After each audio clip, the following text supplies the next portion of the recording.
Se você abre a sua Bíblia no Evangelho de Lucas,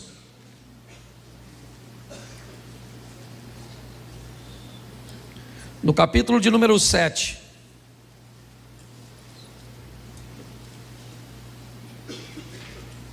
o verso 1, depois o verso de número 11. E depois de concluir todos esses discursos perante o povo, entrou em Cafarnaum. Verso 11. E aconteceu que pouco depois irei ele à cidade chamada Naim, e com ele iam muitos dos seus discípulos e uma grande multidão. Feche seus olhos. Senhor nosso Deus e Pai, em nome de Jesus, eis aqui a tua palavra. Continua falando conosco, usa-me como um canal de bênção nesta hora, pelo poder do nome de Jesus. Amém. Glória a Deus. Amém? Amém. Preste atenção que eu quero me concentrar a partir do versículo 11. Nós vamos dar um pulinho. A cidade de Naim, uma cidade que traz consigo um nome que expõe a tranquilidade, um ambiente tranquilo, pacato, suave.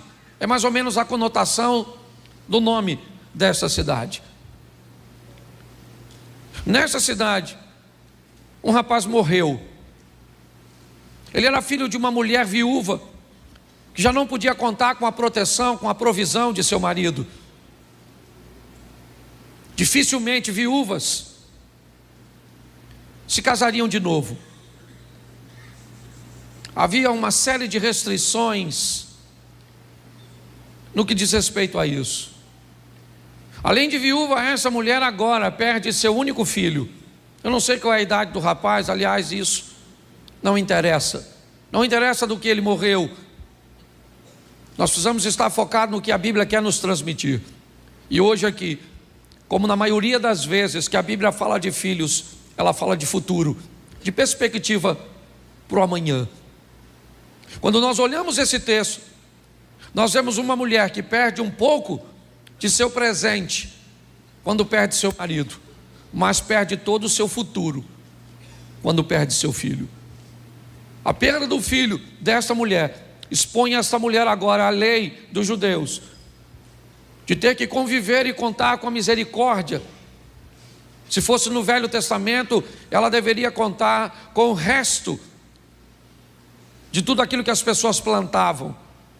Agora ela precisa contar com donativos de algumas pessoas piedosas, que ao descobrirem a situação dela, a ajudem, porque ela precisa da compaixão das pessoas, porque ela não tem como se manter sozinha. É esse ambiente que essa mulher está vivendo, ao preparar seu filho para ser sepultado. Esse menino é velado, ele está sendo preparado, o sepulcro está aberto, pronto para receber este rapaz. O que a Bíblia está dizendo é que uma mulher está pronta para enterrar seu futuro, para ver seu futuro descer à sepultura. Mas que tranquilidade é essa de Naim? Que ambiente tão tranquilo é esse que faz com que uma mulher tenha tantas dores numa cidade como essa, num ambiente como esse? Me parece que o nome não cabe muito bem dentro da situação que essa mulher está vivendo. O que vai ser da vida dela agora? Provavelmente muitas perguntas, muitas interrogações permeiam sua mente. Por que isso acontece comigo? Por que justamente eu? O que eu fiz para merecer isso? Basta enfrentarmos adversidades, problemas e crises, que inevitavelmente esse tipo de pergunta acaba saltando ao nosso coração. Por quê? Porque o meu casamento, os meus filhos, a minha saúde, os meus negócios, por que as coisas acontecem conosco? Não há resposta para isso, querido. E talvez a melhor maneira de entender isso é buscar elevar um pouquinho a nossa mente para entendermos que quando o assunto é Deus, essa carne importa para Ele pouco. Eu não vou dizer que não importa nada não, porque importa um pouco.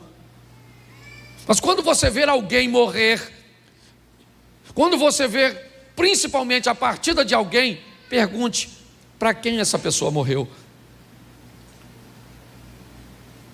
Porque essa pessoa morre muitas vezes para nós, e apenas para nós, mas não para Deus.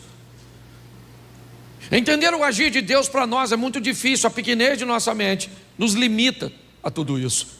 Mas eu imagino a dor dessa mulher, é uma inversão de valores. Aqui nós criamos filhos para que eles nos sepultem, e não para que nós venhamos sepultá-los.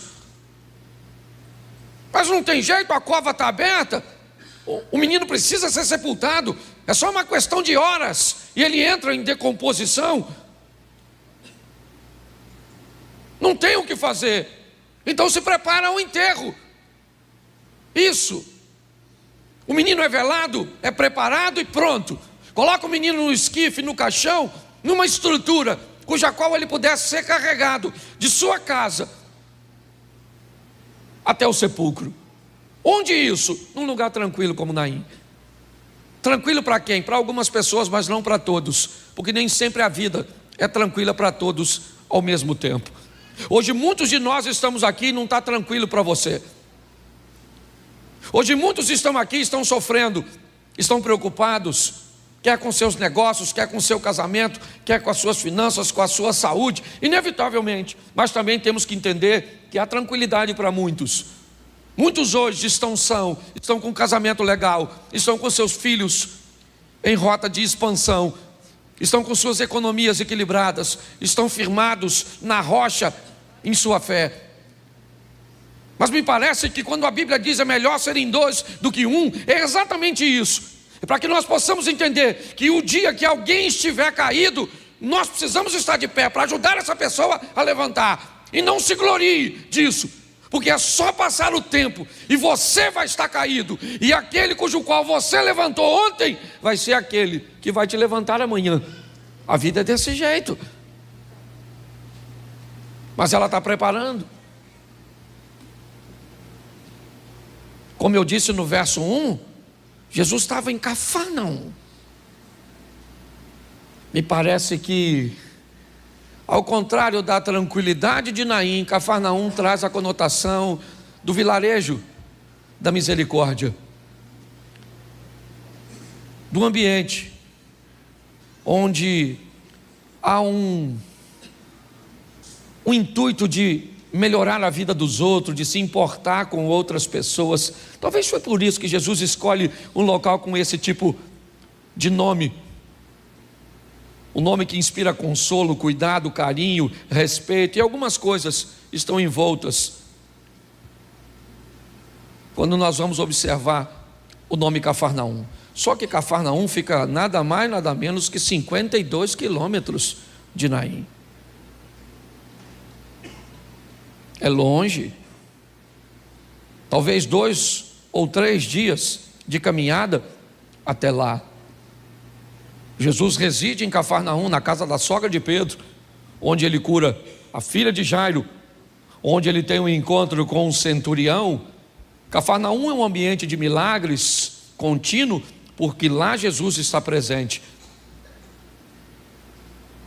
Mas o motivo pelo qual Jesus se dirige a Naim, por que passar por Naim? Provavelmente ele está saindo do norte e indo para o sul em direção a Jerusalém. E ele vai passar pela cidade tranquila, que não é tão tranquila assim para uma mulher que está indo sepultar seu futuro. Para uma mulher que está vendo seu futuro e literalmente para o buraco. É isso que está acontecendo. Mas é muito importante nós olharmos esse texto, porque eles vão se encontrar no caminho, na porta de Naim, basicamente é o que diz o texto. Depois você lê, onde a morte está saindo e a vida está entrando. Quando nós olhamos para esse contexto, o que vamos olhar é Jesus trazendo consigo uma multidão. Pessoas vêm com ele, e todos os tipos de pessoas. O texto diz que vem com Jesus seus discípulos e uma grande multidão. E vamos imaginar que tipo de pessoas andam ao nosso redor quando nós estamos ganhando. Vamos imaginar agora quando o carro está legal, a saúde está boa, o dinheiro está bom, a casa é espaçosa, o churrasco é semanal. Vamos imaginar que tipo de gente nós temos perto de nós quando estamos vencendo. Provavelmente há um número grande de pessoas querendo estar conosco. Mas cuidado, porque é só essas coisas irem embora que pessoas começam a atravessar a rua para não encontrar com você. Bastam descobrirem que você está com dificuldade, que elas muitas vezes se distanciam com medo de serem abordadas, e que você peça a elas algum tipo de ajuda. Vem Jesus envolto, e quem é Ele? Ele é a vida. Quem é Ele? Ele traz consigo os milagres, um cenário sensacional, é o que acompanha, e Ele vem conduzindo sua comitiva diante da porta da tranquilidade, que de tranquilidade não tem nada, pelo menos para essa mulher. Por quê? Porque hoje a igreja pode ser um ambiente tranquilo. Por que Naim não pode ser aquela porta? Porque hoje a porta da igreja não pode ser chamada da porta de Naim? A igreja que deveria trazer consigo o ambiente de tranquilidade, mas não é isso que você vive hoje. O que você vive é a apreensão, a preocupação, a dor. Quando olhamos para esse ambiente, nessa porta, esses dois mundos, eles vão colidir, eles vão se encontrar, e eles são muito opostos. Por quê? Porque com Jesus provavelmente vem a música, com Jesus vem a alegria, com Jesus vem a festa, mas o que vem do outro lado? Um funeral. E se um funeral encontra-se com uma festa, eu trabalhei muitos anos no comércio aqui na Praça da Mantiqueira, e eu sou da época que, quando uma comitiva fúnebre passava, nós do comércio abaixávamos a meia porta, quando não fechávamos totalmente, em solidariedade aos familiares. Sim, porque inevitavelmente a tristeza, ela ofusca um pouco da alegria. Não faz sentido você estar rindo enquanto alguém está chorando, perdendo. Então Jesus vem envolto numa multidão que está feliz. Por quê? Porque Ele está presente. E que tipo de pessoas? Eu separei alguns aqui que deviam estar junto com Jesus. Curioso. Porque curioso tem tudo quanto é lugar. O que eles querem? Informação. Para quê? Para repassarem. WhatsApp, Instagram, Twitter. Certo? Os curiosos estão aí até hoje. Tem gente que vem na igreja só de curiosidade, para saber como é que é. Nossa, é preta, nunca imaginei. Nossa, tem luz. Nossa. Sim, porque quando você vive perto da sua vida, tem gente que só quer ver por curiosidade. Quer conhecer sua casa, para saber onde tu mora, o que tu tem, se a casa é boa, se é ruim, se é pequena ou grande. Pare para pensar. Perto da sua vida sempre vai ter curioso. Quer você esteja uma vida boa ou ruim, se prepare para eles. Jesus também tinha essa turma, os curiosos, pertinho dele. Segundo, os invejosos. Também se prepare para ele. Tem povo que tem uma inveja.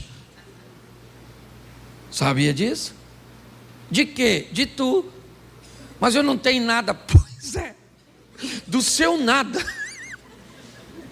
Tem gente que tem inveja porque não pensa que inveja tem a ver com bens materiais só, não, gente. Inveja, a pessoa tem inveja do seu sorriso, da sua felicidade, do seu corpo, do seu cabelo, do seu dente. Porque quem tem inveja de qualquer coisa que você tiver de bom que ele não tem. Então você tem que aprender a lidar com invejosos. Como é que ele se manifesta? Normalmente botando defeito. Nossa, ela é rica, mas é gorda.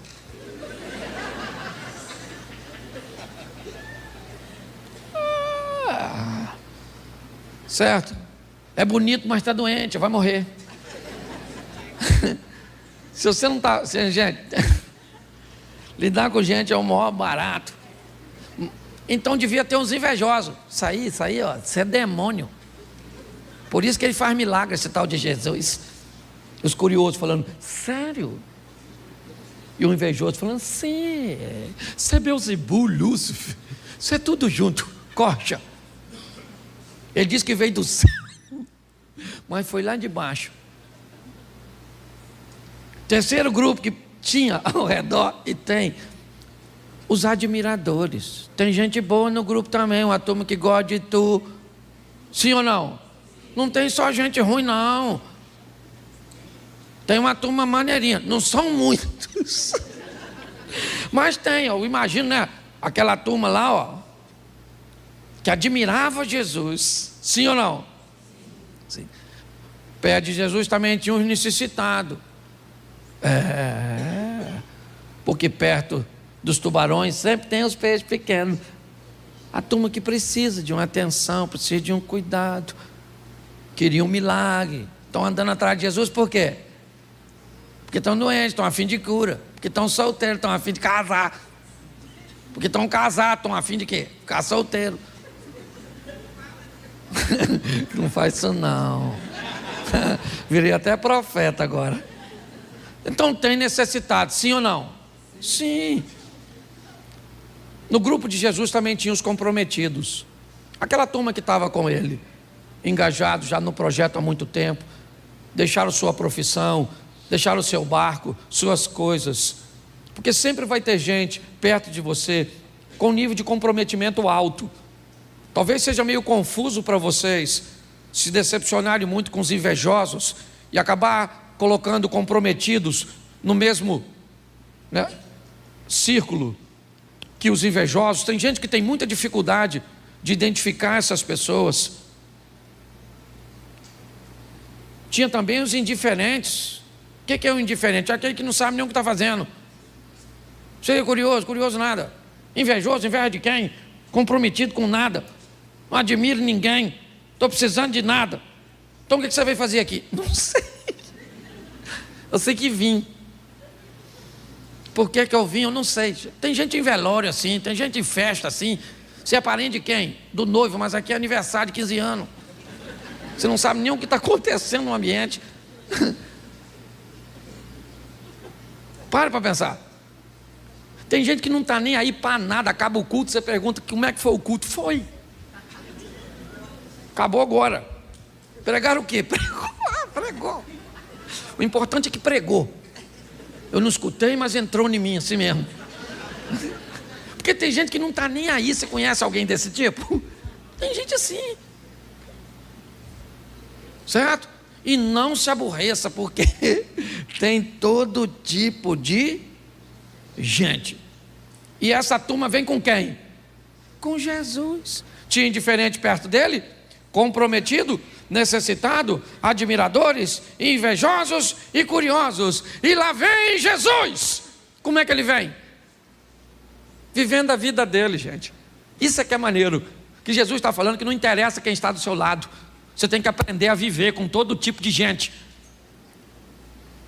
Pelo amor de Deus. Aprenda a viver em qualquer tipo de situação. Por quê? Porque Deus é conosco. Então, para de ficar. Jesus está lá, a turma feliz, e vem ele, entrando em Naim, quando de repente, quem é que vem saindo? A mulher. A dona lá, não sei nem o nome dela. O que é que ela está trazendo? Seu futuro. E seu futuro não é bom. O cheiro dele já não é dos melhores. Seu futuro está morto. Seu futuro vai para o buraco. Mas ela mora onde? Num lugar que tinha tudo para ser tranquilo, mas não é. Numa situação que deveria ser totalmente favorável, mas não é. Mas sabe o que o texto diz, que eu acho de mais legal? É que vem a mulher também com uma grande multidão. Está escrito, depois você vê. Jesus não está andando com a multidão, sim ou não? Mas a mulher também tem uma Isso, ela é um pouco diferente da de Jesus. Eu destaquei aqui alguns algumas qualidades que eu acho que vale a pena, alguns adjetivos. No velório tinha curioso? Sim ou não? Claro. Sempre tem. Morreu de quê? Por que seu casamento acabou? Por que você faliu? Tem gente que quer saber, fazer autópsia. Quer informações sobre o que aconteceu. Ele não está nem aí. Ele só está curioso para falar com os outros. E às vezes nem presta atenção e fala errado. Então tinha uma multidão que provavelmente estava junto com a mulher. Por quê? Porque tem um enterro acontecendo. Estão saindo da cidade levando um menino. Nossa, e essa mulher é viúva. E o futuro dela? Já era. Na multidão que vinha com ela, também tinha comprometido, sim ou não? Claro, gente que está chateado que o garoto morreu. Nossa, menino novo morreu, coitada dela, e agora? Poxa, vamos ter que ajudar, vamos dar uma cobertura. Devia ter. Tinha também os indiferentes, aquele que não sabe quem morreu, de quem morreu, o que está fazendo. Vai num velório hoje, principalmente nesse cemitério, você vai ver lá um bebum. Conhece não? Morreu de quê? Não sei. Por que você está triste? Vou beber porque o cara morreu. Porque tem gente que não está nem aí. Nessa multidão, provavelmente não tinha invejoso. Pelo menos a multidão do defunto não devia ter. Ninguém quer trocar. Nossa, que inveja dele que morreu. Normalmente essa classe, eu acho que ela faltou. Ela está do outro lado com Jesus, né? Querendo fazer o que ele faz, querendo ser o que ele é. Essa turma está toda lá. Beleza. Eu só quero que você entenda que aqui está a tristeza, aqui está a alegria, aqui está a morte, aqui está a vida, a porta está aqui, e essas duas histórias vão se encontrar. O príncipe da vida vai passar. Ele vai ter contato com a história desta mulher. Ele vai dar uma olhada para o futuro dela e vai dizer: não vai terminar desse jeito, porque eu vou entrar com providência na sua vida. Mas a sepultura está aberta, não tem mais jeito, o cheiro não é bom. Não interessa o que as outras pessoas falam. Eu cheguei na sua vida e pronto. O texto diz que quando as duas multidões se encontram, provavelmente a multidão da dor e da morte quer invadir o coração da multidão que vem com Jesus. E ele não vai permitir que isso aconteça. Jesus não vai permitir que a tristeza daquele outro grupo tome o coração da turma que vem com ele. A morte não vai transformar seu grupo. Não. Quando as duas se encontram, bota para mim, verso 13. Põe para mim. 7:13. Vendo-a,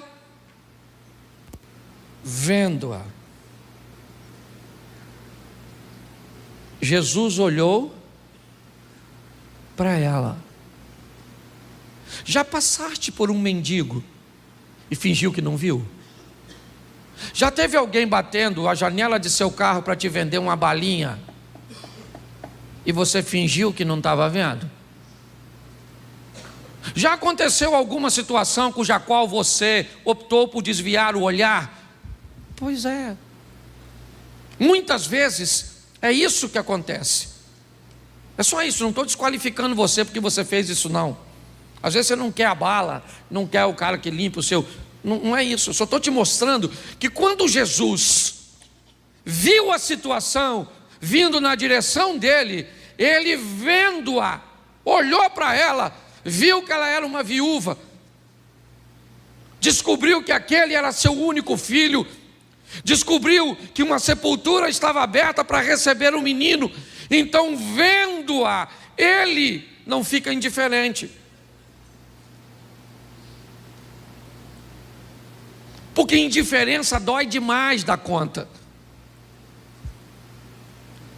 Pior do que sofrer um drama é sofrer um drama sozinho, não tem ninguém.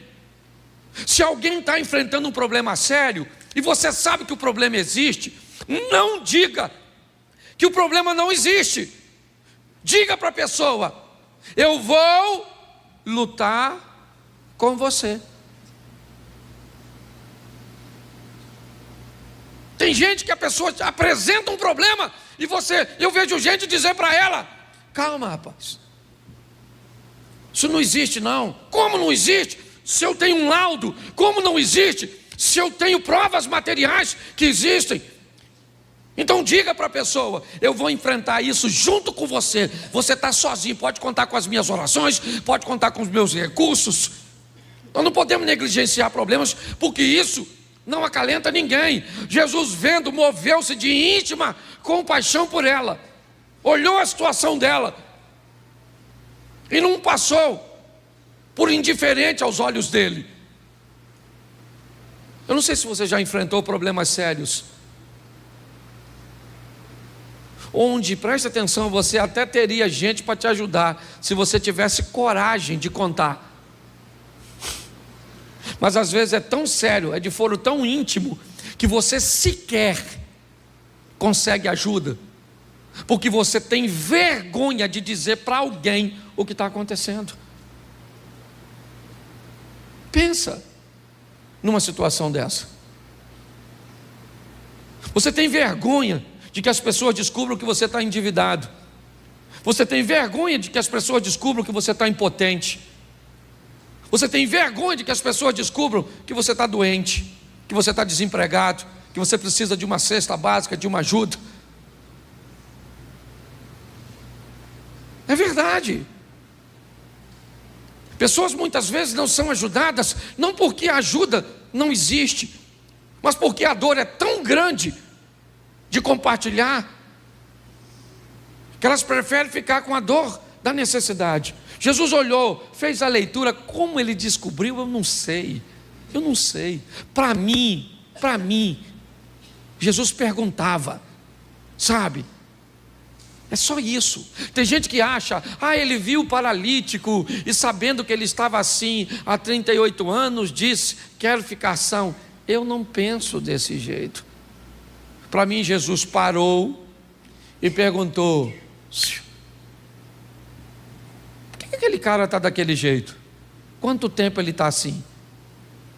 E aí alguém diz: cara, ele está paralítico aí 38 anos que ele é paralítico daquele jeito, e basicamente todos os dias alguém vem, traz ele aqui e coloca de manhã. Eu fico imaginando o paralítico vendo que alguém tão importante quanto Jesus parou para saber a história dele. Como é legal quando alguém se preocupa com o que nós estamos atravessando. Como é gratificante quando alguém quer saber qual é a nossa doença, há quanto tempo nós estamos assim, qual é o nosso problema, se pode ajudar alguma coisa. Jesus, vendo-a, moveu-se de íntima compaixão e olha para ela e diz o quê? O que ele diz? Não chora. Pô, aí já é demais, né, Jesus? Fala sério, sou viúvo, estou enterrando meu único garotinho, me dá pelo menos o direito de chorar. Aliás, diga-se de passagem, o Senhor deveria chorar comigo, porque a Bíblia diz: alegrai-vos com os que, e chorai com os que choram. O Senhor me diz para eu não chorar. O final desse versículo para mim é extraordinário.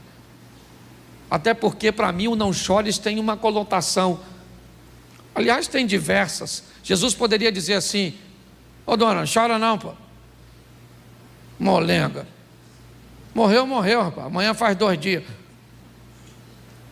Ele poderia dizer assim: pô, não chora não, pô, chora não, dona, pô, chato, hein, pô, morreu, né, novo, né, dona? Mas não foi nem de um jeito nem de outro. Me parece que o que Jesus está dizendo para ela é algo assim: não chora não, dona, fica tranquila que eu cheguei, fica tranquila que o que ninguém pode fazer por você, eu posso fazer por você. Não, aquele não chora que chega com segurança, sabe? Aquela pessoa que está chorando porque está devendo R$100 e não consegue pagar, e tu chega. Pensa. Como é que tu chega? A pessoa: o que foi? devendo R$100, poxa. Não chora. Cheguei, mano. Eu tenho. É aquela pessoa que chega para resolver. Às vezes pode até chorar antes. Porque Jesus chorou no túmulo de Lázaro. Chegou para ressuscitar e chorou. Alguém falou, nossa, como ele gostava de Lázaro. Alguém falou, se gostasse tinha vindo antes. Pare e pense. Ele agora fala para ela, não. Mas olha o verso seguinte. Chegando se tocou o esquife. Bom, agora o problema vai ficar pior. No verso 13 ele diz para ela o quê? Não chore. No verso 14 ele toca no defunto. Fala comigo, toca no defunto. Bota aí para mim o texto de Números, por favor. 19:11. Dá uma olhadinha no que Jesus acabou de se meter. 19:11. Aquele que tocar algum morto cadáver, de algum homem, imundo será por 7 dias. Pode continuar com o texto. Ao terceiro dia se purificará com a água, e ao 7º dia será limpo. Mas se ao terceiro dia não se purificar, não será limpo aos 7 dias. Presta atenção, Jesus acabou de tocar num, sim ou não? Ele ficou impuro segundo a lei. Ficou ou não ficou? Ficou ou não ficou? No verso 13 ele diz para a mulher, não chore. No verso 14 ele não fala mais com a mulher, ele põe a mão no problema dela. E quando ele põe a mão no problema dela, o problema dela passa a ser problema dele. Porque agora ele está 7 dias impuro. Pastor, o que é isso? Isso é Deus dizendo que nível de comprometimento ele tem com o que você está passando. Alguém colocaria a mão nesse defunto, sim ou não? Mas ele colocou a mão no defunto que vinha passando. Eu gosto disso, porque me parece que o texto diz que a mulher vem andando na frente do cortejo. Porque para uma mãe vir andando atrás é terrível, porque ela vai olhando para o defunto o tempo inteiro. Então me parece que ela vem na frente para não ficar olhando o filho morto. Então lá vem ela chorando. Meu Deus, meu menino morreu, já era. Meu futuro, estou lascada. Aí chega o chefe dos crentes e diz, calma dona, todos os problemas se acabaram. Chega aí dona, não chora. Ela falou, falar é mole. Aí vem passando o defunto carregado, obviamente. Certo? Vem passando o defunto. Parece The Walking Dead. Vem passando o defunto. Jesus então toca no defunto. E aí o pessoal parou, falou, que tocou no defunto? Agora o negócio ficou feio. A turma que estava com ele, afasta dele que está impuro. E agora, o que pode? Aí ele começa a conversar com o defunto. Aí o problema vai ficando pior, porque parece coisa de parente desesperado. Oh, você não podia morrer, oh meu Deus do céu, aquela coisa de gente que sente pouca dor, mas aparenta muita, para valorizar o defunto. Já viu aquela mulher que o marido morre e diz, nunca mais eu quero um homem.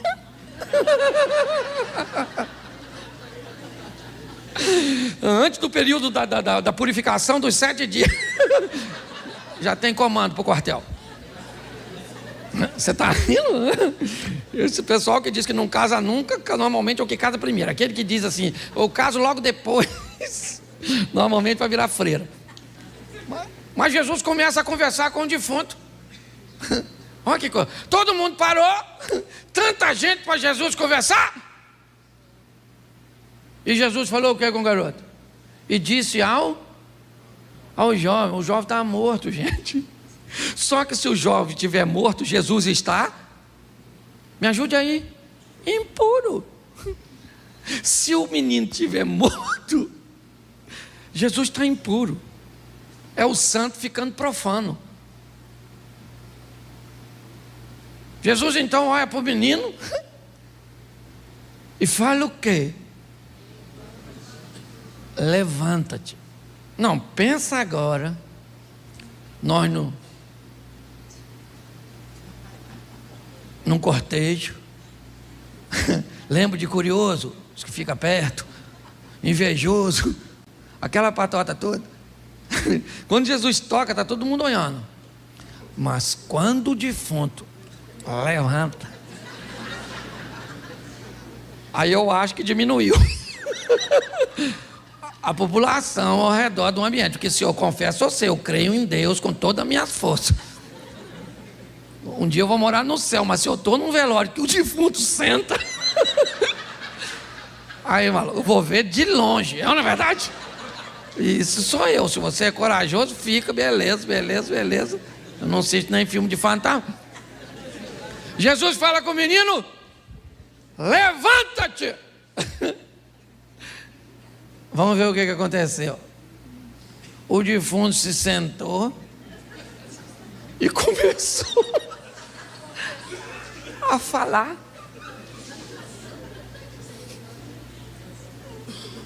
A Bíblia é muito engraçada. Pensa.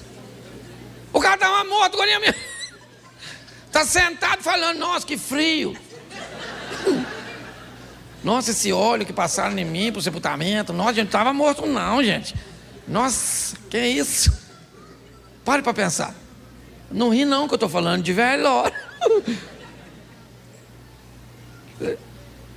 Começou a falar, Jesus pega o defunto e entregou quem? Porque ninguém mais aceitaria. A única que vai pegar esse menino pela mão é a mãe, porque qualquer outro não vai você sozinho para casa, o menino vai. Vamos ver se você chega vivo lá. É ou não é? Pare e pense. Pastor, o que você está querendo? Eu estou querendo mostrar a você o nível de comprometimento que ele tem. Eu estou dizendo para você que seu futuro hoje é este menino, e que talvez ele não seja tão tranquilo como você gostaria que fosse, que talvez lhe falte companhias familiares, de amigos. Mas eu não posso sair daqui sem lembrar você que ele disse: estarei convosco todos os dias até a consumação do século. Ele nos deu a garantia que não apenas iria, como grande parte das pessoas às vezes fazem quando se deparam com um problema, utilizam a voz: não, eu te ajudo, não, eu estou com você. Não, ele disse isso, é verdade, mas quando o problema passou, ele botou a mão do problema, e quando ele toca aquele esquife, escute, o problema deixa de ser simplesmente da mulher e passa a ser dele também. Aí as coisas mudam de figura, porque a mulher tem um problema que não pode resolver, mas Jesus se depara com um problema que ele pode solucionar. Eu não sei o que você precisa hoje. Eu só sei de uma coisa: ele pode fazer por você o que ninguém pode fazer. Ele pode trazer seu futuro à tona. Ele pode fazer o túmulo ficar vazio. E aliás, não sei por quanto tempo ficou, porque uma outra pessoa deve ter sido enterrada no túmulo que era para o menino, mas o menino não foi, porque Jesus entrou com providência no que diz respeito à mãe dele. Agora a mãe volta, pensa, Jesus está indo para a cidade, a mulher está indo para o sepulcro com seu filho. Jesus encontra-se com ela, ela pega o menino, o caminho do sepulcro não é mais a rota dela, ela pega o menino e vai para casa, na mesma direção que Jesus. Talvez atrás, à frente, eu não posso te precisar isso. Mas eu quero te mostrar que quem tem futuro está andando na mesma direção cuja qual Jesus está indo. E quem não tem futuro caminha sempre na direção oposta dele. Jesus entra nessa cidade e todos ficam maravilhados. A conversa é um profeta extraordinário. Chegou em nosso meio, está agindo a favor. Mas como é que eu sei disso? Pô, cara, eu estava no velório. Eu estava no cortejo. Eu vi o menino morto. Não é brincadeira. Aquele menino, ele voltou para casa com vida.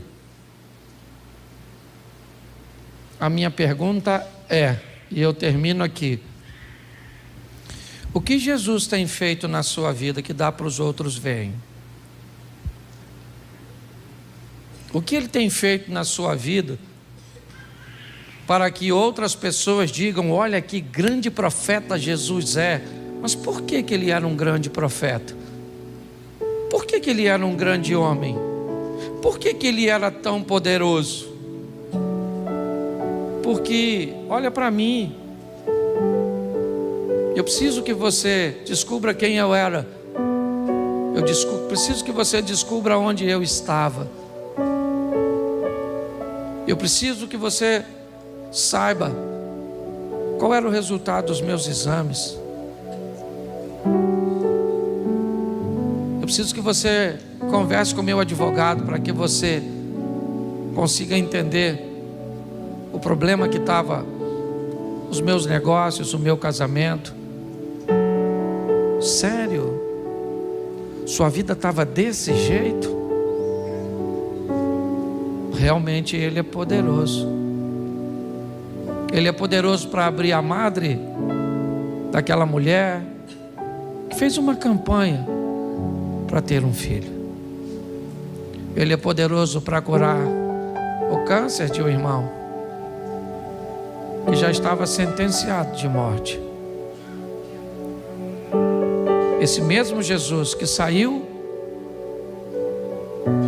de Cafarnaum para ir a Betânia, Ele saiu do céu para vir aqui nessa noite, na presença do Espírito Santo, para agir a seu favor. Eu não sei o que você precisa, do menor ao maior problema, ainda que problema não tenha tamanho. O maior problema é o nosso. Essa é a grande verdade. Se você tem um problema, hoje com certeza ele é maior que o meu. Mas para mim o meu problema é maior que o seu. Eu queria que você ficasse de pés. Agora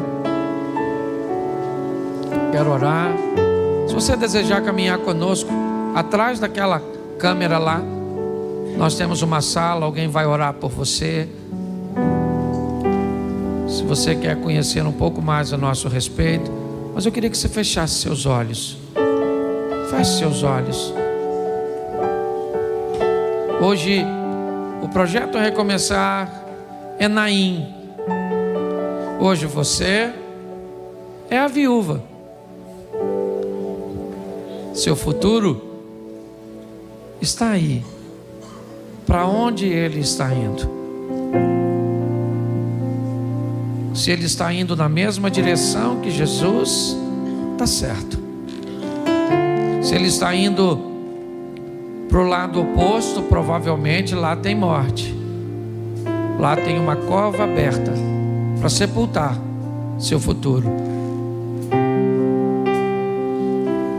Pai, em nome de Jesus, eu quero te agradecer por esta noite. Eu quero te agradecer pelo teu filho, que sempre andou à frente, chamando a responsabilidade para si, dizendo aos fariseus: o que vocês estão discutindo com meus discípulos? Eu sou responsável por eles. Sempre atraindo a atenção e chamando a responsabilidade para ele. entendendo nossas limitações, porque o Senhor entende as limitações da medicina, o Senhor entende as limitações dos desejos de mudar e até onde eles conseguem nos levar. O Senhor conhece as nossas limitações sobre o governo de nossos filhos. O Senhor conhece as nossas limitações sobre a gestão do nosso matrimônio. O Senhor conhece as nossas limitações. E o Senhor vai à frente, nos ajudando, abrindo o caminho, quebrando as correntes, tirando os espinhos. Continua conosco, Senhor, nessa jornada. Muito obrigado, ó Deus. Muito obrigado, ó Deus Todo-Poderoso, porque nós vamos viver um futuro extraordinário, porque o Senhor fechou a cova. O Senhor permitiu que a cova ficasse vazia, e o Senhor entrou com providência, dando solução ao insolúvel. Leva-nos aos nossos lares, guardado por tuas mãos poderosas. A tua igreja somos nós. Nós somos a tua noiva. O Senhor morreu por nós. Não foi por um templo construído por mãos humanas. Por isso o Senhor é responsável por nós também. Em nome de Jesus, toma cada um de nós em tuas mãos. Traz cura nesta noite. Traz libertação nesta noite. Traz restauração nesta noite. Traz conversão nesta noite. Que seja uma noite de milagres, uma noite de perdão, uma noite extraordinária, onde nós vamos conversar com o nosso futuro, onde nós vamos ver o nosso futuro vivo, voltando para casa. Leva-nos aos nossos lares, guardado por tuas boas mãos poderosas. Que o grande amor de Deus, o nosso Pai, a graça de nosso Senhor e Salvador Jesus Cristo e as doces consolações do Santo Espírito de Deus seja para com todo o povo do Senhor, e todos digam: que Deus te abençoe, vá em paz. Bom, eu quero fazer uma reflexão rápida com vocês, e vocês que já frequentam o projeto Recomeçar há algum tempo, eu acho que já deu para notar a preocupação que nós temos com a qualidade de vida das pessoas. Para nós, entendemos que os céus é o nosso destino, é para lá que nós estamos caminhando. Mas para nós não faz sentido, para chegarmos lá, viver uma vida de dores aqui nessa terra. Quanto mais nós pudermos ferramentar as pessoas para viverem melhor aqui, ou seja, receber um adiantamento do que é os céus. Antes de ir para o céu, eu consigo trazer o céu para a terra.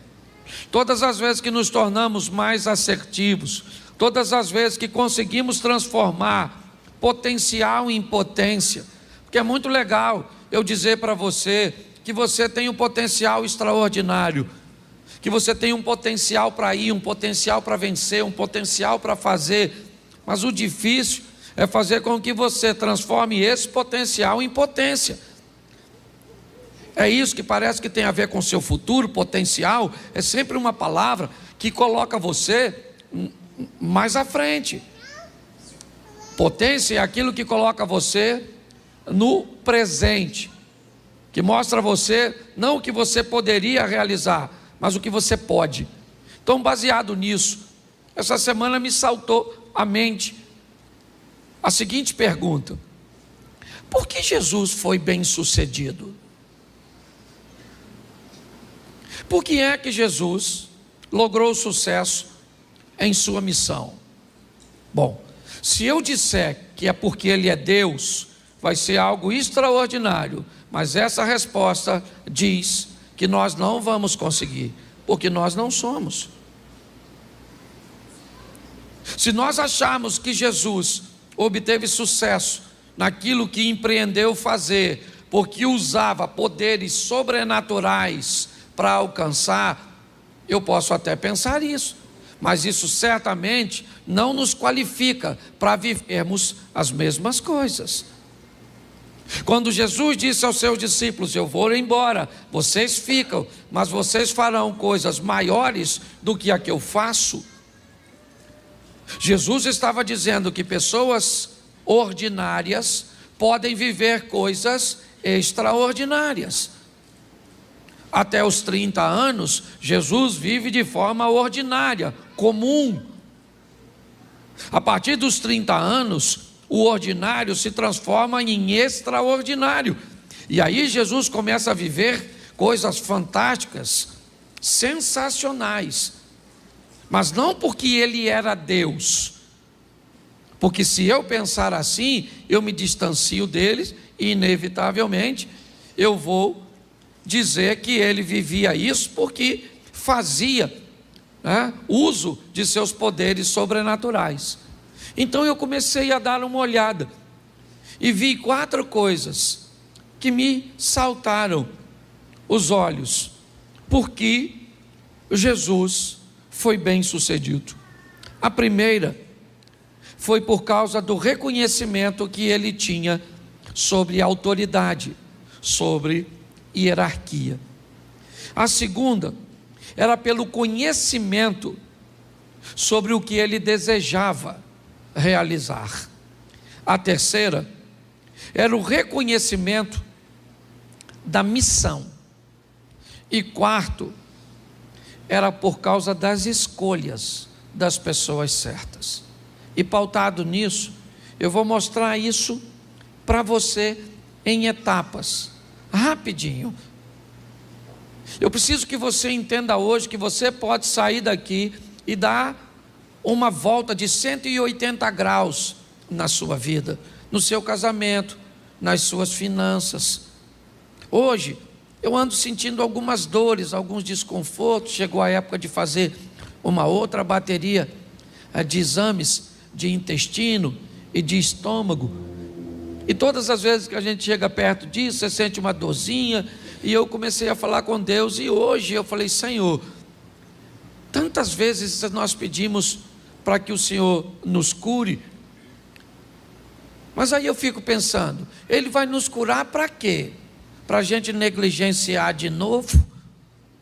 Ou será que está na hora de recebermos uma cura para cuidarmos da nossa saúde? Porque como o Eliezer falou aqui de uma forma muito legal, nós muitas vezes estamos correndo atrás de uma situação emergencial.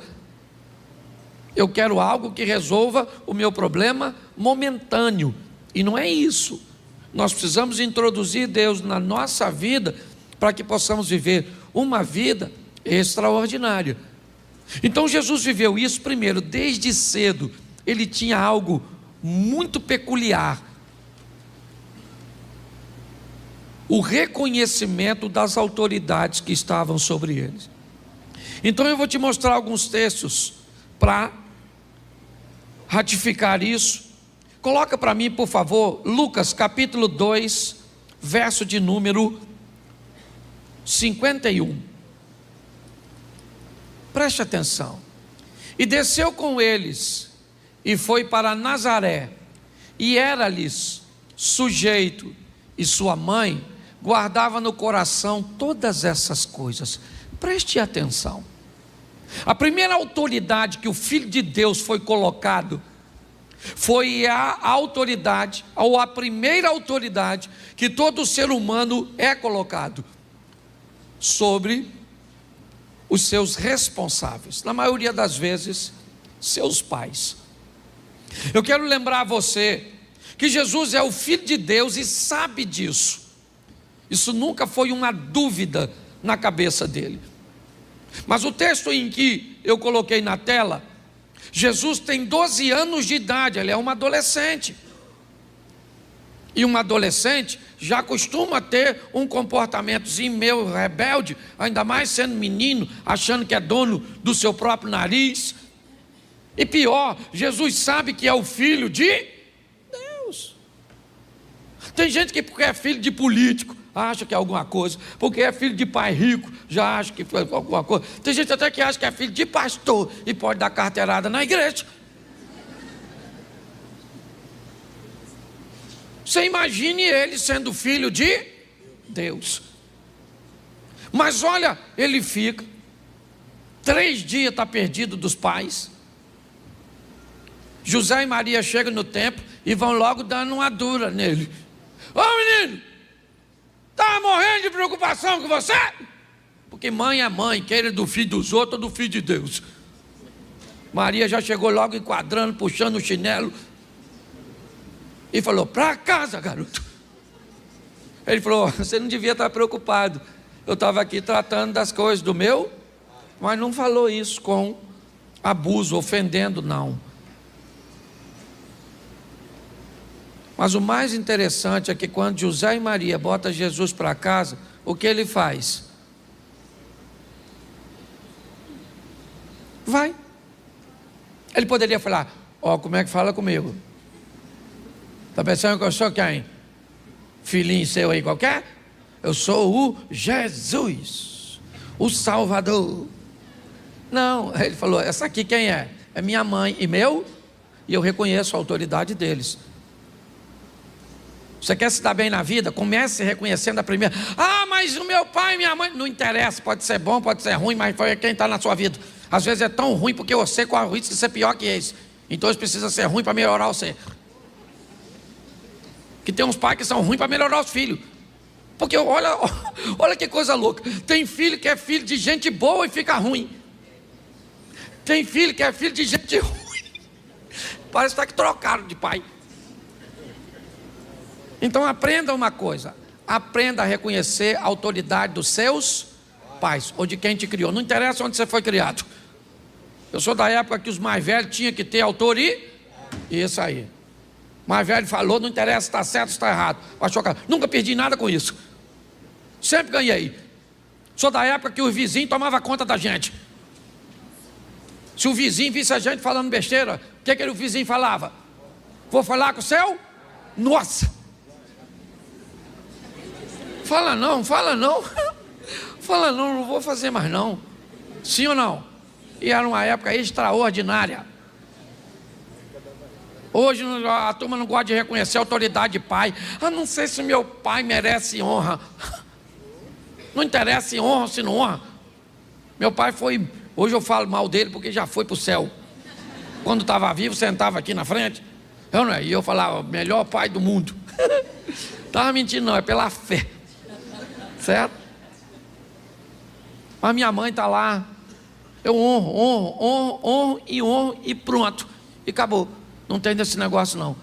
Então eu gosto de Jesus. 12 anos de idade, o José e a Maria botaram ele para casa. E eles foram. Seu pai mandou você desligar a televisão, você não liga, desliga. Manda jogar o lixo fora, não joga. Diz que vai fazer depois. Depois de quê? O que você está fazendo? Você pede um filho para fazer? Vai ali, depois. Depois de quê? O que você faz para ser depois? Depois do quê? Que Jesus voltar? Você pensa que para por aí? Não para não. Esse para mim é um negócio extraordinário. Coloca para mim Mateus 3,15. Presta atenção nesse texto. Talvez isso mostre para você porque Jesus, porém, respondendo, disse-lhe: deixa por agora, porque assim nos convém cumprir toda a justiça. Então ele o permitiu. Jesus está chegando no Jordão para ser batizado por João Batista. Quando João Batista vê Jesus, João se nega a realizar o batismo. João diz para Jesus: não pode, não, tem alguma coisa de errada. Você que deveria me batizar, e você vem a mim para que eu te batize. Mas Jesus sabia quem João era: voz do que clama no deserto, preparai o caminho. Jesus sabia que ali naquele momento João tinha uma autoridade maior do que ele, e que para Jesus assumir a autoridade que tinha, precisava entender e respeitar a autoridade de João. Primeiro, ele vai bem na vida porque reconhece a autoridade, a hierarquia de seus pais. Agora ele reconhece a autoridade de João como um sacerdote, como alguém que veio preparar o caminho. Ele poderia ter chegado, João batizando todo mundo, e ele diria: vem aqui, João, quem vai batizar você sou eu. Mas não, porque a autoridade não faz de você pequeno, muito pelo contrário. Reconhecer a autoridade transforma você em uma pessoa muito maior do que na verdade você é.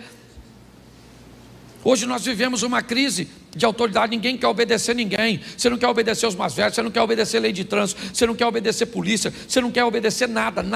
Nós vivemos uma crise. É para desobedecer, nós estamos dentro. Então Jesus obedecia, está lá, João, ele diz para João: não, você me batiza. Aí João foi e batizou, senão ele não faria. Por quê? Porque Jesus reconhecia a autoridade eclesiástica. Quer outro? Vamos lá, Mateus 22, 21. Mateus capítulo 22, verso 21.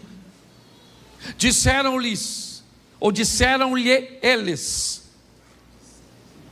de César. Então ele lhes disse: dai, pois, a César o que é de César, e a Deus o que é. Preste atenção. Estão perguntando a Jesus se ele paga impostos. Deram a moeda, e Jesus disse: a imagem de quem está nessa moeda? Ele disse: do César. Ele disse: então dá a César o que é do, e dá a Deus o que é. Na moeda estava a imagem de quem? E no homem está a imagem de quem? Então o que ele está dizendo? Dá a César o que é de César, e dá a Deus o que é de. Sabe o que ele reconhecia? A autoridade política. Ele reconhecia. Havia um reconhecimento, e muito mais do que reconhecer, ele respeitava. É importante nós entendermos isso. Não interessa, irmãos. Todas as vezes, hoje, eu fui de manhã a Tanguá resolver um assunto. E quando eu fiz o retorno ali em Itaboraí, em Manilha, estava bem engarrafado. E aí do meu lado esquerdo, já no acostamento, mas do lado esquerdo, começou um montão de gente me cortar. E eu comecei a olhar, 1, 2, e lá na frente, sabe o que eles fazem? Me fecha, ou fecha a linha que eu estou. E aí começou a me dar uma vontade de ir para lá. Era errado, sim ou não? Sim. Mas todo mundo estava fazendo? Sim. Mas se todo mundo faz errado e eu faço também, fica certo? Não. Mas em todo momento nós somos impulsionados a desobedecer, a esquecer algumas coisas. Jesus não, obedecia os pais dele. Devia ser legal obedecer? Não, mas obedecia. Seria mais honroso para ele chegar no Rio Jordão e batizar João e ganhar popularidade, sim ou não? Mas ele fez? Se submeteu. Agora ele está se submetendo a uma autoridade de César. César não era uma pessoa, o nome não é César, ok? César era um cargo, que isso fique bem claro. Aqui provavelmente Augusto ocupava o cargo de César, o imperador. O que Jesus está mostrando é que apesar de ser a maior autoridade, ele era capaz de reconhecer a autoridade das pessoas, e era isso que fazia dele grande. É importante nós entendermos, o sucesso de Jesus vem de entender o que é uma hierarquia. Hoje talvez você não consiga entender a hierarquia do seu gerente, de alguém que está sobre você, porque tem gente que tem dificuldade de lidar com o relacionamento vertical. Basta ter alguém acima de você que você não se submete, e basta ter alguém abaixo de você que você pisa. Nós temos que aprender a lidar com isso. Esteja abaixo, esteja no nível horizontal ou acima, eu tenho que aprender a lidar com pessoas. É a hierarquia da vida. Às vezes eu coloquei aqui no evento No último evento que teve, pais e filhos. Quem estava dirigindo era o Osias. O evento não era meu, era do Osias. Era ele que estava dirigindo. E aí eu perguntei a ele ali: quanto tempo eu tenho para pregar? Ele falou: você é o pastor, você prega o tempo que você achar. Eu falei: hoje eu não sou o pastor, hoje aqui você é uma autoridade sobre mim. Ué, funciona desse jeito. A gente estava na marcha para Jesus. Eu queria que o pastor Silas fizesse uma coisa. Fui falar com o pastor Silas. Ele falou comigo: Cláudio, mas eu sei que tem que fazer. Eu falei: o chefe hoje sou eu ou é o senhor? Ele falou: não, o chefe é você. Eu falei: então faz. Ele fez a mesma coisa que você, sorriu e fez. Você consegue entender? Entende? Quando você reconhece, acabou, querido. O mundo conspira a seu favor. Pare de querer desonrar. Aprenda. Todas as vezes que alguém é mau, todas as vezes que alguém faz errado e faz com que você faça errado também, ele é seu discipulador. Quando alguém te fere, quando alguém te magoa, quando alguém é mal com você e faz você se tornar mal, essa pessoa não é seu inimigo, ela é seu mestre. Ela doutrinou você. Ela é tão má que conseguiu fazer com que você ficasse mal. Ela é tão desobediente que conseguiu fazer você desobedecer. Aprenda. Sabe por quê? Porque preste atenção nesse texto agora. Mateus 26, 39. Olha só, começou no pai, foi para a autoridade eclesiástica do João, foi para o governador, para o político, e indo um pouco adiante, prostrou-se sobre o seu rosto, orando e dizendo: meu pai, se é possível, passa de mim este cálice, todavia não seja como eu, mas como tu. Agora ele está sendo fiel à hierarquia de Deus. Note que antes de dizer que é fiel a Deus, ele foi fiel aos seus, foi fiel ao sacerdócio, foi fiel ao sistema. Aí eu não pago imposto porque não usam mal meu imposto. Está furado. Está furado, querido, está furado. Se você desobedece à lei dos homens para dizer que, se obedecê-las, Deus não é suficientemente poderoso para te fazer prosperar ou para te fazer vencer, troca de religião. A verdade é essa.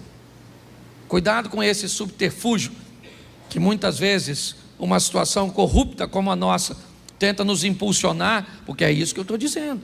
É isso que está dizendo. Já que os corruptos usam mal o nosso dinheiro, então nós também nos tornamos corruptos. Pare para pensar. Isso é mais sério do que a gente possa imaginar. Então Jesus fazia o que fazia e teve sucesso porque reconhecia as autoridades, primeiro de seus pais, depois de João Batista, depois de César e depois de Deus. Segundo, Jesus teve sucesso porque tinha conhecimento daquilo que ele iria realizar. É outra coisa que muita gente acha que Jesus citava a Bíblia porque usava seu poder sobrenatural para lembrar de texto bíblico.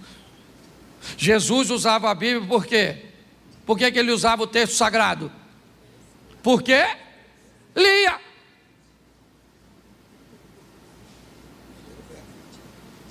Porque se ele usava o texto, usando seu poder sobrenatural, ganhou da gente. Nós não vamos conseguir. Como é que eu ia fazer sem ler? Senhor, agora me revela agora isso. João capítulo 8, verso 1. Não vai rolar. Você tem que ir lá pegar João. E Jesus foi para o Monte das Oliveiras, e pela manhã cedo tornou para o templo. Toda a multidão vinha ter com ele, assentando-se e ensinava. E os escribas e fariseus trouxeram uma mulher apanhada no próprio ato, adulterando, e puseram no meio. E disse Jesus, e você conhece a historinha.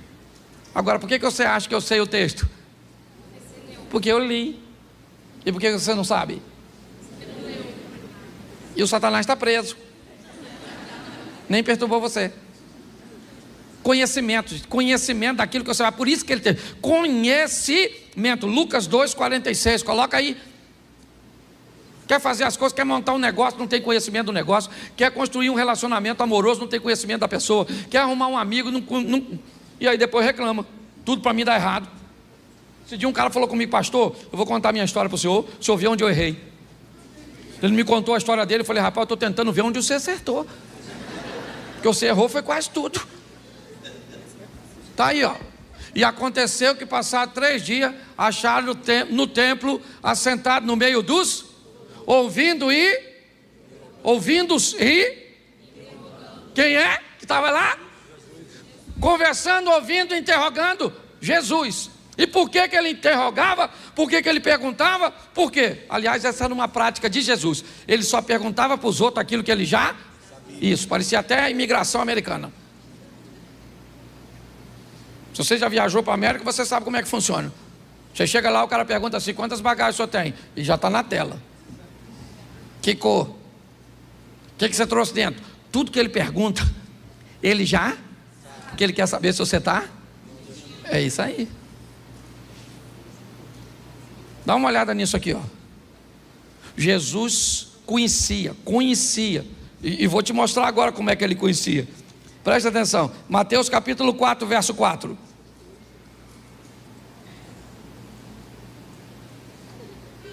Presta atenção. Volta lá, por favor, que eu esqueci de dar um texto. Lucas 2, 47. Eu só dei o 46. Bota aí o 47, querido. E todos os que ouviam, admiravam da sua e da sua. Isso. Por que ele respondia? Porque ele sabia o que estava falando. Você está entendendo? Tem gente que vai evangelizar alguém, se alguém colocar uma palavra, já desmontou toda a sua fé. Sabe nada. O WhatsApp ele lê o dia todo. Essas porcarias do TikTok, desses troços que a gente fica vendo assim, ó. Vem um, vem outro, passou o dia. Tempo para ler a Bíblia nós não tem. Virou até culto da Assembleia de Deus agora, não é verdade? Um culto de doutrina. Não, mas é verdade mesmo, o povo não lê nada. Diz que o crente lê muito sobre o pouco e fala muito sobre o pouco que lê. Você tem que ler a Bíblia todo dia, rapaz. Você não abastece, você não come todo dia, toma banho todo dia, escova o seu dente todo dia. Todo dia você tem que ir lá. Eu não entendo nada, não se dane se você não entende, eu não entendo. Pega lá e lê que entendi nada. E vai embora. Mas e a hora que o diabo tentar? Aí o Espírito Santo faz você lembrar. E se você não leu? Vou lembrar do WhatsApp. Aquela tentação, vou lembrar daquele vídeo que eu vi no WhatsApp. Aí você está ferrado. Não precisa entender para ler a Bíblia. Na Bíblia você lê. A hora que você precisar, ele faz você lembrar. E você não lê, não lembra de nada. Nem que Deus te ama e que você vai vencer. Aí não precisa nem de gigante para te vencer, até um anão. Mateus capítulo 4, verso 4. Já estava aí, o cara está rápido, está com mais fé que eu. Ele, porém, respondendo, disse: Está. O que Jesus disse? Está. E por que ele disse está escrito? Porque ele leu. Entendeu? Não entrou senão. Ele leu. Pastor, eu não gravo texto bíblico. Infeliz, você não lê.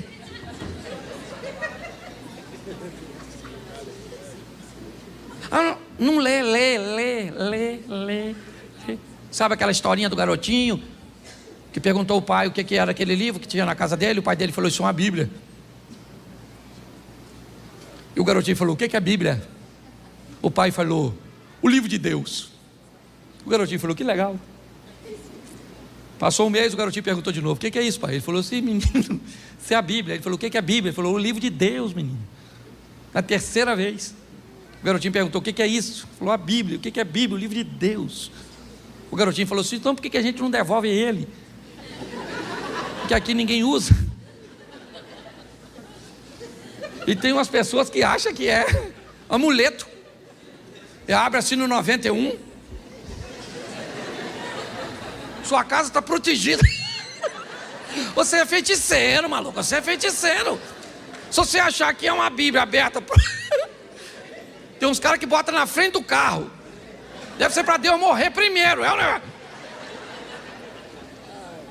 O que muda a sua vida são suas decisões, gente. É assim que funciona.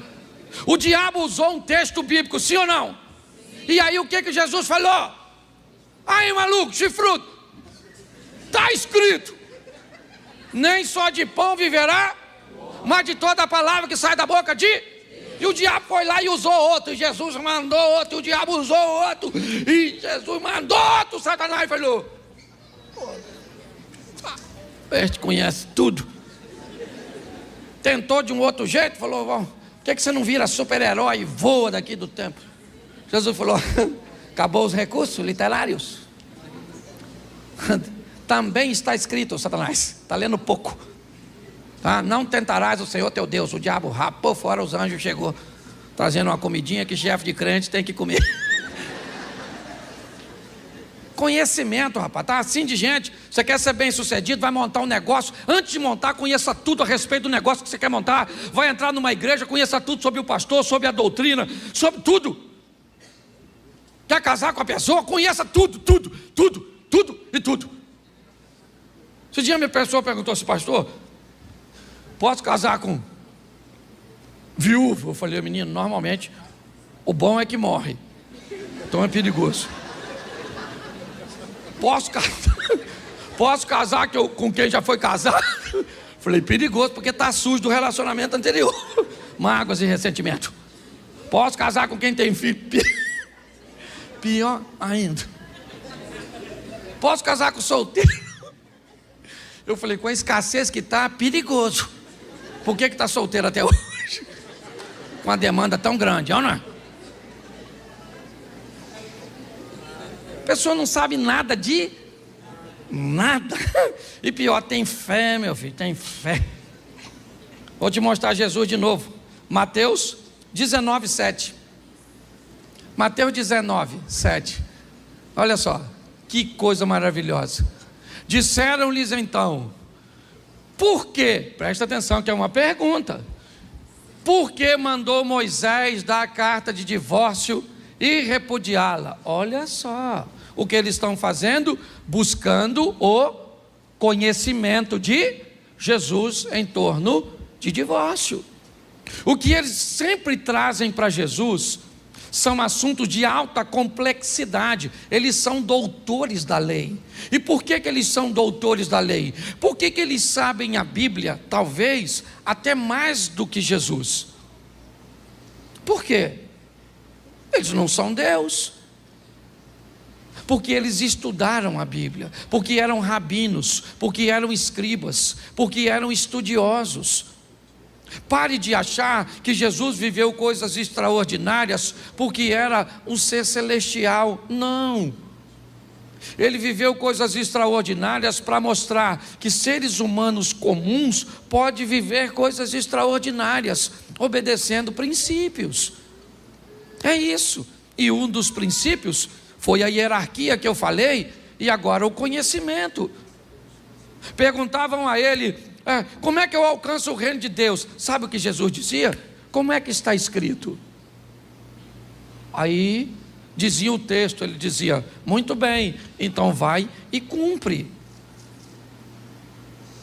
Você quer obter sucesso? Faça como ele. Conheça. Terceiro princípio: reconhecimento da missão. Talvez esse seja extremamente desafiador para a maioria das pessoas, é entender o que veio fazer nessa terra. Reconhecimento da missão.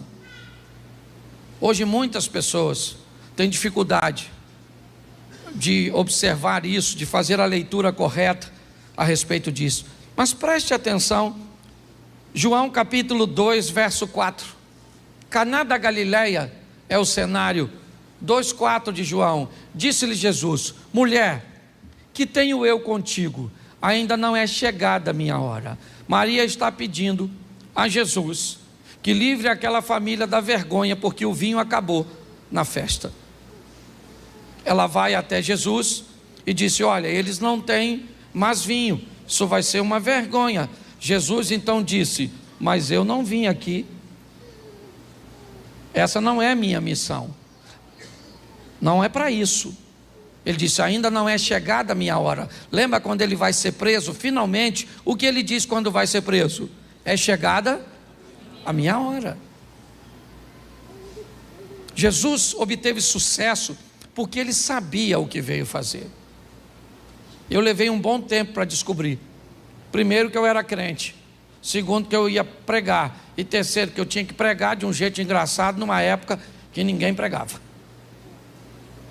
Porque eu fui chamado de demônio, disso, daquilo outro. E você já deve ter ouvido pra caramba. E talvez não só ouvido, como falado. Vou abrir meu coração hoje aqui. Tá assim de gente na igreja que falava mal de mim, porque não me conhecia, achava que eu não era sério, só porque eu era bem-humorado. Esse pastor é um palhaço, um engraçadinho, fica contando piada no púlpito. Não levanta a mão não, mas eu sei. Esse dia eu estava conversando com um, o outro chegou e falou assim: pastor, você não sabe como é que isso falava mal de você. E eu falei para ele assim: rapaz, fica tranquilo que ele não sabe o quão ruim eu era. Senão falava mais. Saber quem você é, cara. Sabe qual é o problema hoje? Cara, parece que as pessoas querem dizer quem nós somos, o que temos que usar, o que devemos falar, o que devemos fazer. Aliás, para estarmos inseridos em grupo, às vezes jogamos nossa identidade fora, usamos coisas que não gostamos. Eu já contei essa história aqui diversas vezes. Eu fui viajar, o cara me levou para andar numa lancha. Depois da lancha me levou para andar num tal de um jet ski. Pensa num troço maneiro. Voltei para casa doido. Ainda dava para comprar. Falei com... O cara falou: compra um para tu. Eu falei: vou comprar. E vim para casa, pro Xerém. Chamei minha mulher e falei: querida, eu andei num jet ski, menino, vou comprar um troço daquele para nós. Ela falou para mim: Cláudio, falando com você, nós vamos andar onde?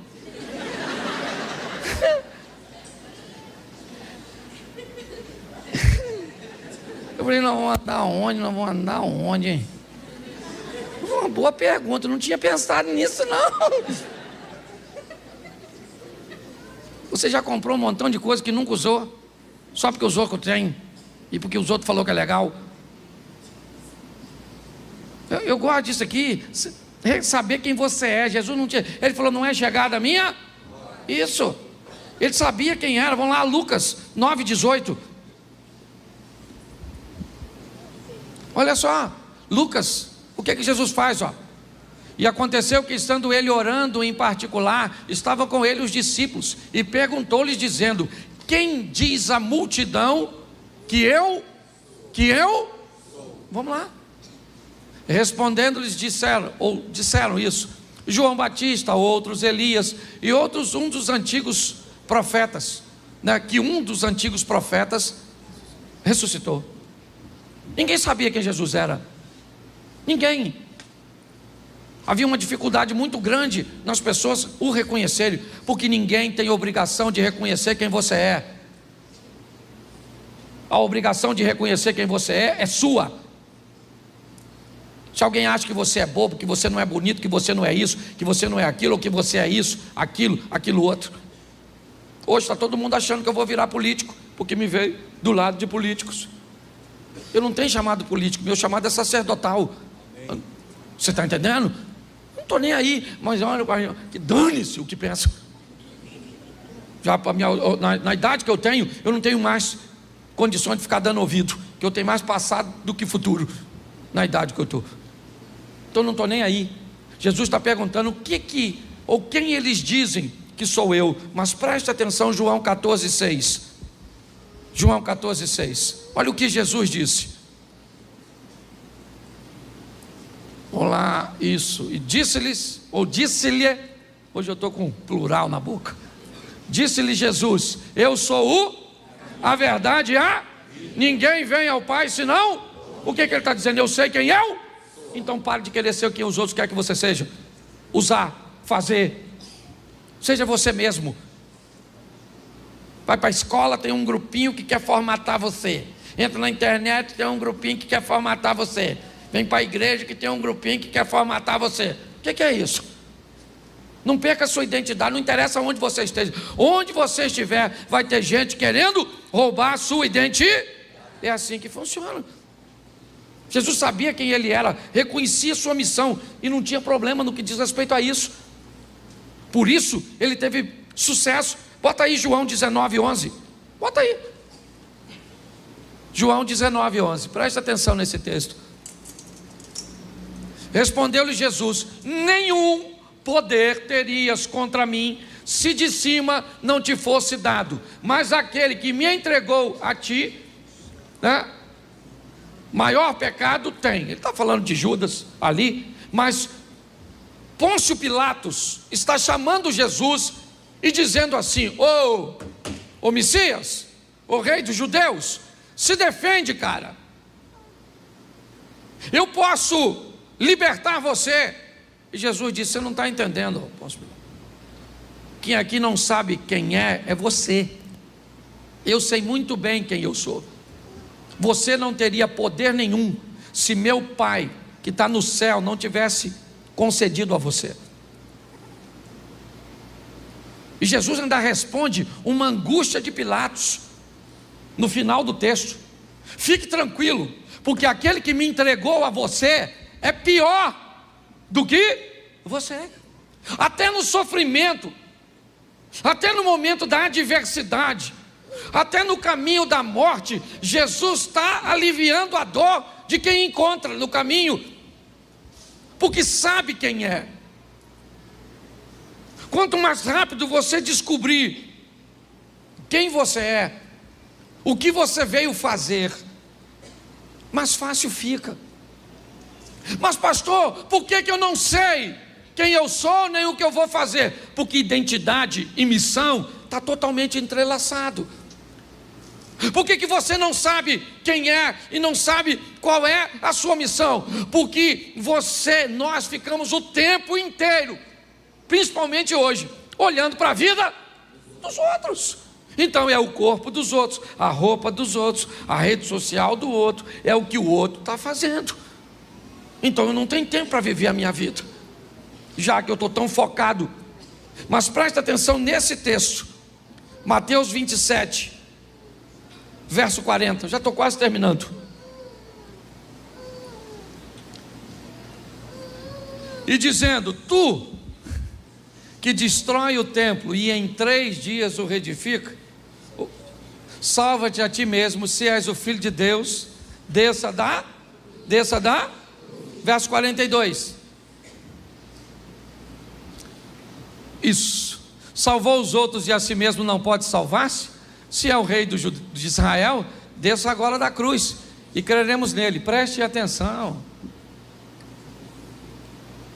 É isso.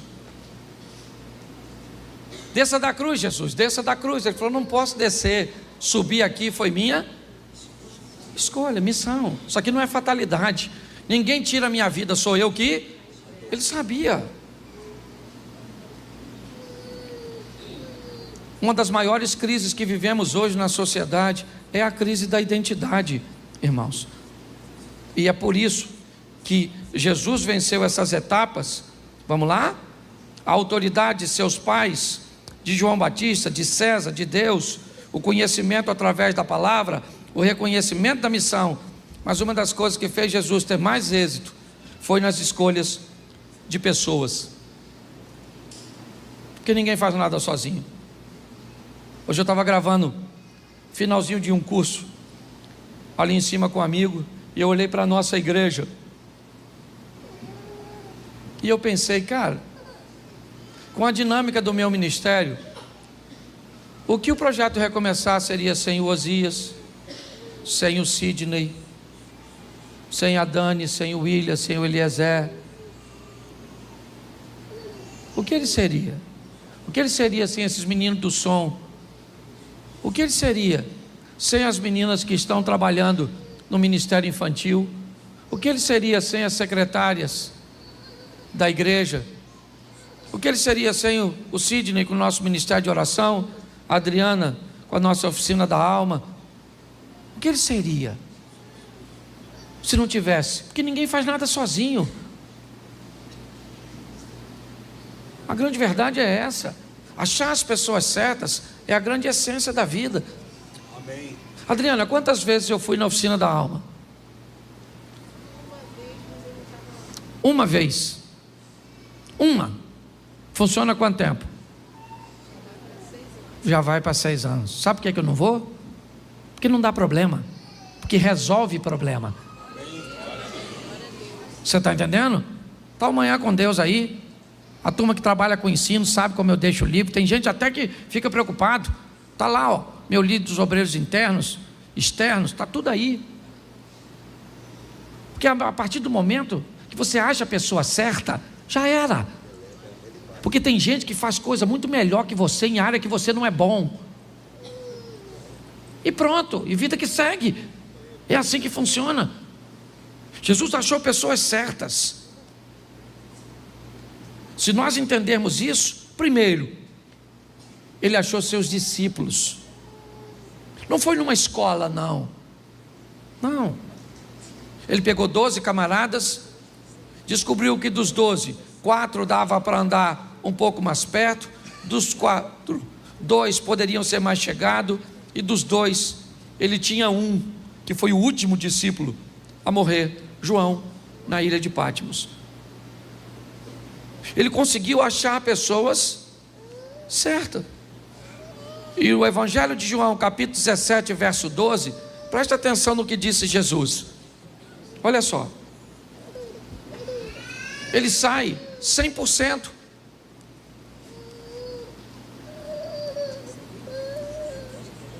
Ouviu o texto ou não? Vamos lá, 17, 12. João 17, 12. Se travou, me fala que eu leio. Travou? Isso, o computador, o inimigo está furioso. João 17, 12. Estando eu com eles no mundo, guardava-os em teu nome, e tenho guardado aqueles que tu me deste, e nenhum deles se perdeu, senão o filho da perdição, que a Escritura, né, disse ou falou para que se cumprisse. Preste atenção. Jesus disse: todos os caras que eu escolhi deu certo, até o que deu errado. Porque o cara que deu errado cumpriu a sua missão. Por quê? Porque quando você acha as pessoas certas, já era. Por que você acha que todos os dias o diabo está mandando gente errada para a sua vida? A Bíblia diz: bendito é aquele que vem em nome do Senhor. Então, se bendito é aquele que vem em nome do Senhor, todo dia seu filho encontra com gente que vem de Deus e gente que vem das trevas. Sua esposa encontra com gente que vem de Deus e gente que vem das trevas. Seu marido encontra com gente que vem de Deus e gente que vem das trevas. Porque se todo mundo viesse de Deus, não precisa ter processo de seleção. Todo mundo vem do mesmo lugar. Você pega um cara espiritual como Josué, recebe os gibeonitas, porque se disfarçaram e diziam vir em nome do, mas não vinham. Você consegue entender isso? Quando nós vemos esse texto, nós descobrimos que quem consegue selecionar pessoas vai muito longe. Ele selecionava amigos. Não vou te dar o texto, se quiser anotar. João capítulo 11, verso 3. Mandaram-lhe suas irmãs dizer: Senhor, está enfermo Lázaro, aquele a quem tu amas, seu amigo. Jesus também tinha amigos, e não eram poucos, eram muitos. Por isso que eu não gosto de gente que tem 40, 50, 60 anos de vida e diz que tem poucos amigos. Ninguém pode viver tanto e ter poucos amigos. Se você tem poucos amigos é porque você é ruim. Você pode ter poucos amigos na esfera de maior intimidade, aí eu entendo. Mas você tem que ter amigo para viagem, amigo para bate-papo, amigo para pesca, amiga para ir para o shopping, amigo para contar segredo, amigo para emprestar dinheiro, amigo para orar por você. E provavelmente não vai ser o mesmo para todos os grupos. Tem gente que você empresta dinheiro, mas não ora por você. Tem gente que ora por você, mas você não empresta dinheiro. Tem gente que você conta segredo, mas não vai na sua casa. Tem gente que vai na sua casa, mas você não conta segredo. Eu estou cansado de falar isso. E é por isso que muita gente não quer viver com gente, certo? Agora, preste atenção. Lucas 8:2, e eu termino aqui. Lucas, dá? Foi, agora foi, que eu tinha esquecido. E também algumas mulheres que haviam sido curadas de espíritos malignos e de enfermidades. Maria, chamada Madalena, da qual saíram 7 demônios. Joana, mulher de Cusa, procurador de Herodes. E Susana, e muitas outras que o serviam com suas. Jesus tinha gente que financiava seu sonho. Não tem como não ser bem sucedido. Não tem. Não há fórmula que derrote Jesus. Ele reconhece seus pais, reconhece a autoridade eclesiástica, reconhece a autoridade política, o que governa esse mundo, reconhece a autoridade de Deus. Jesus sabe o que veio fazer, tem conhecimento, reconhecimento de missão, e alguém que sabe escolher pessoas. Não tem como. Não tem como dar errado para quem utiliza essa fórmula. Mas não honro meus pais, não honro os princípios e as autoridades eclesiásticas, eu não honro os governantes, eu não honro Deus. Eu não sei nada sobre meus direitos, biblicamente falando, eu não reconheço minha missão e eu não seleciono pessoas. Querido, a probabilidade de você ser bem-sucedido é quase zero. Desculpe o que eu vou falar, mas o maior vilão da nossa vida ainda continua sendo nós mesmos. A grande verdade é essa. Mude de vida, mude a sua maneira de pensar, e você pode ter certeza que as coisas vão mudar. Minha maneira muda quase todos os dias, e eu termino usando um texto que usei aqui numa das minhas últimas mensagens. Ana e Penina. Nunca um texto quebrou tanto meus paradigmas quanto esse. Por muito tempo, eu disse que Ana era maior que Penina, que o filho de Ana era Samuel, e o filho de Penina, ninguém sabia o nome. Até que, lendo o texto mais uma vez, depois, sei lá, centenas de vezes, o Senhor tocou no meu coração e me disse: onde está escrito que há alguma vantagem de Ana sobre Penina? O texto diz que uma tem algo que a outra não tem. Penina tem filhos que Ana quer. Ana tem um amor que Penina quer. Mas Ana consegue o filho e Penina não consegue o amor, porque não derramou o coração na mesma medida. A oportunidade estava para Penina e para Ana. Se Penina fizesse o que Ana fez, Eucana teria amado. Então não há desvantagem, porque não há desvantagem entre você e quem está do seu lado. A chuva para os dois, o sol para os dois, a oportunidade para os dois.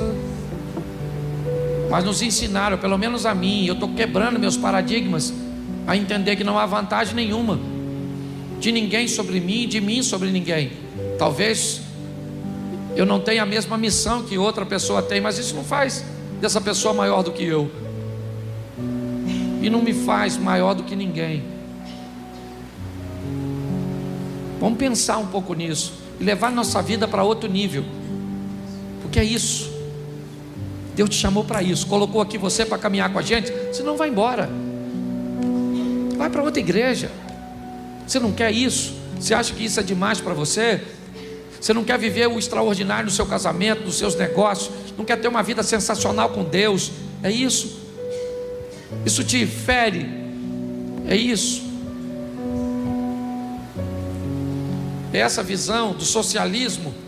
Não estou falando de política não, tá? Estou falando dessa visão de que todo mundo tem que ter a mesma coisa. Nunca vai ter. Nunca vai ter.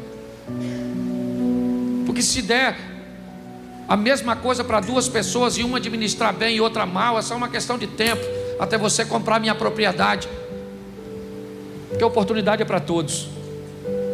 E Deus trouxe você aqui para dizer isso para você. Chegou o tempo de você viver uma vida extraordinária.